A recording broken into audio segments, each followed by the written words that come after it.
Hello makers and welcome back to Spectiva Studios. It's really good to have you here. Now today we're going to be dealing with something that is a common challenge for myself and for other painters as well. And that is, how can we work with acrylic paints and get them to really blend nicely to one another? Now what I want to show you today is going to fall more into how we create these kind of multicolored soft clouds, if you will. We're going to work on building a little bit of clouds, and we're going to do it with our new secret ingredient. You ready? Paper towel. Yeah, that's right. We're going to use some paper towel. I'm going to show you a method of being able to paint this canvas up here. I have a 14-inch by 14-inch canvas that I've pre-painted with a gray background just to keep a nice, interesting foundation that's not pure white for us to work with. And I'm working with a variety of different types of just acrylic paints. I'm working with pastel colors mostly this week just because I find they're going to give me the effect that I want to have. But I'm going to show you what happens if we put something a little bright in here, and we can work on knocking that down. Now again, whether you paint this up or don't paint up the canvas is entirely up to you. Like I said, I wanted to have something that's a little bit more of a neutral earth tony thing to start with. And I'm going to start by, let's grab we have a soft, what is this, a lavender? I don't know, it's strawberry sprinkles, that's what it's called. So let me pop into here. And what I'm going to do here is I'm going to put a little bit of paint on my canvas. I'll pop it up here in this corner like this. And I don't want it really to sit here very long at all. And I just get it in there. And then, I've prepared a stack here of just paper towel sheets so I can pull them off as I need to. I'm going to grab one of them and maybe fold it up a few times. And I'm going to come back to this space and I'm going to just kind of rub it into the canvas. And I'm going to just put a circular motion here. And part of the objective is actually to pick a bunch of it up or kind of spread it out to the corners. Now, you may not be able to see it very well on the camera right now. We'll get into this a little bit more. But this is creating a little bit of a, a pastel cloud there. Again, if I want to add a little bit more to it, I can bring it down by just adding a little bit more of my paint and say, okay, what happens if we come in here and kind of just smear this in here like this. And again, a good circular motion. Some of the color will stick, some of it won't stick, and the results are going to be kind of interesting. Now let me come over here. I'm going to grab a, what is this? This is a misty ocean. That's what it's called. But anyway, it's a hospital green color. We'll call it what it is. And we'll come in here, and again, let me just grab a little bit of this. I'm going to put it in this section over here. There we go. And don't want it to hang out for too long. Again, let's get some paper towel on this. And I'm going to do the same thing. I'm going to just kind of come in here. Now, what I want to also be able to do is create kind of a demarcation between the pink and now this green. Again, let me grab another paper towel and work with it and just kind of come into this section here. Now, I'm getting two things that look rather indistinct, or I should say distinct blob. We've got a pink color here and a green color here. I'd really like to create some demarcation between them. So I'm going to reach for a bottle of water here, and I'm going to wet my paper towel just a little bit. And again, while this is still roughly in the range of recently put down, I'm going to come in here and I'm going to again work on that line with a slightly wet paper towel.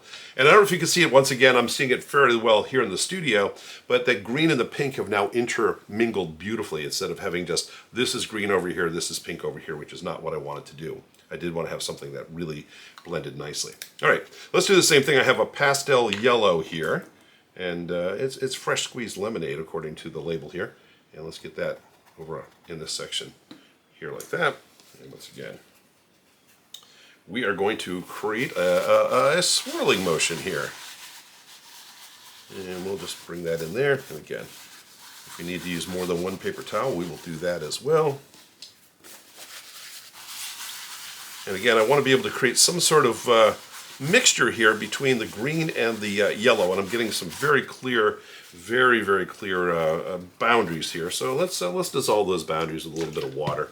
Once again, we'll come in here and we'll just say, let's get that yellow kind of blended in a little bit differently here. We'll adjust the amount of color and our moistures in here. And again, what I'm getting here is a really nice mix of now the green and the yellow have blended together as well.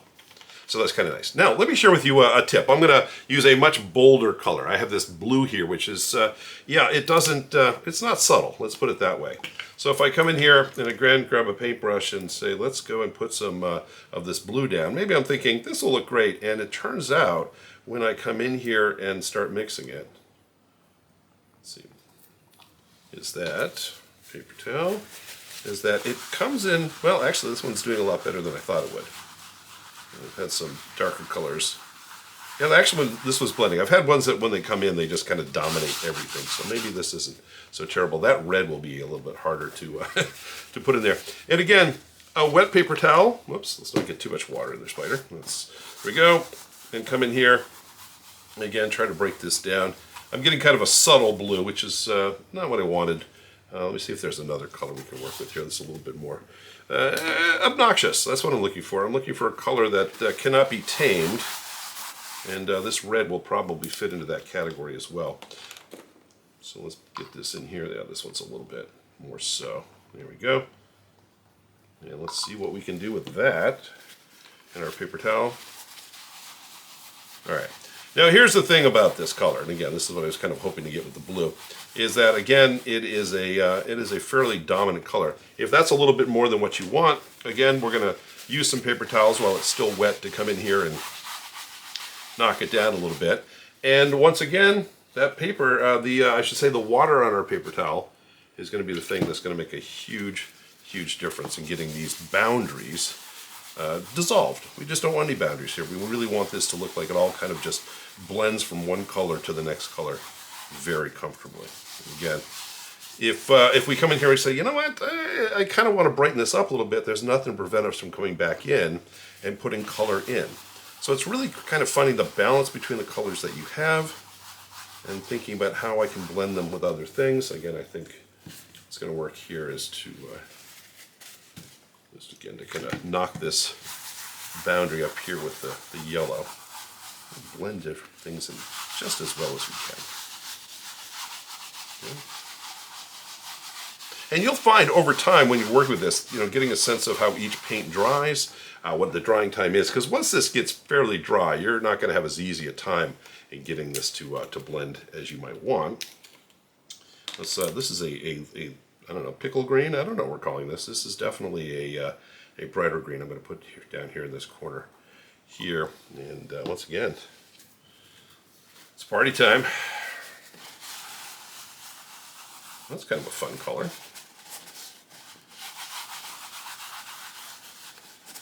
We're painting with our paper towels today, and I'm getting a good pile of them going here. I need a few more, it turns out.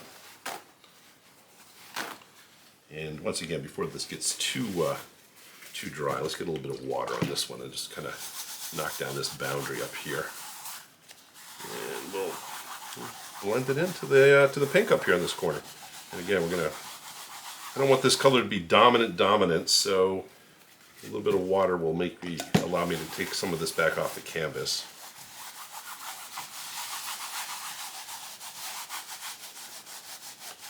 There we go.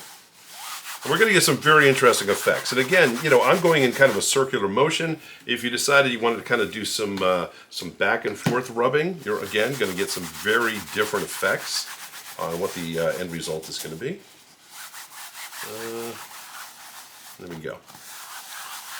Get that. And I'm going to do an assessment along the way. Now again, my objective here is perhaps to create a nice kind of fun background that I can now work on top of. Kind of just a dappled, if you will, multicolored background that I can paint something on top of. That's one thing. And there's nothing to say that this couldn't be a piece of artwork all by itself if you really like that kind of thing. Now, probably go for a larger format, something that could hang above the sofa in the living room. But again, using the same methodology, you can come in here and blend colors. And again, you're done when you decide to be done. And I can come in here at some point and say, you know what? This section here, yeah, I don't know. It's not working out as well as I want. Maybe I want to have a little bit of more of a neutral color in this corner. Add a little something more there. And then again, your best friend, a roll of paper towels, and you will be able to party on this and really make something happen. Okay? Now again, you may not be able to see the subtleties that I'm seeing in the studio, but I encourage you to try this for yourself, to be able to just say, all right, I'm not restricted and I'm not locked down. And sometimes I think we have the fear of paint, because paint is a lot more permanent than other things, where, I put that, that's horrible, I don't want that there. Guess what? Paper towel, a little water, get rid of that paint, get it off the canvas, start something else, or blend it in and get some sort of results like the ones we have here. I'm going to, by the way, just finish this up. I have I don't like how the green came in and kind of dominated the pink, so I'm gonna grab it back. I'm gonna take back the night, as it were, here on this pink color. Just let's make this happen and bring it down a little bit. Okay, see how that's coming in there? Very nice, very nice. I think that balances better. And again, let me just do a quick boundary check here, and get this so this blends a little bit better right down in here. There we are. Now again, my follow for this would be probably a good varnish coat or something to really pop this. If you want to shine it up a little bit, of course, a gloss varnish. But this is kind of a fun little piece of artwork just in itself. And I encourage you once again to get into your laboratory and practice these things and just get a sense of what will work for you. I'm using very inexpensive acrylic paints here, as you can see. Yeah, being able to use these and just create something that looks really kind of fun is the overall objective. Anyway, that's what I wanted to share with you today. If you like what we did here, we do a video every single week. We'd love to share more of these with you. So please feel free to hit that subscribe button down below and join our growing family. I'm Spider. Thanks so much for being with me this week, and I'll see you next time.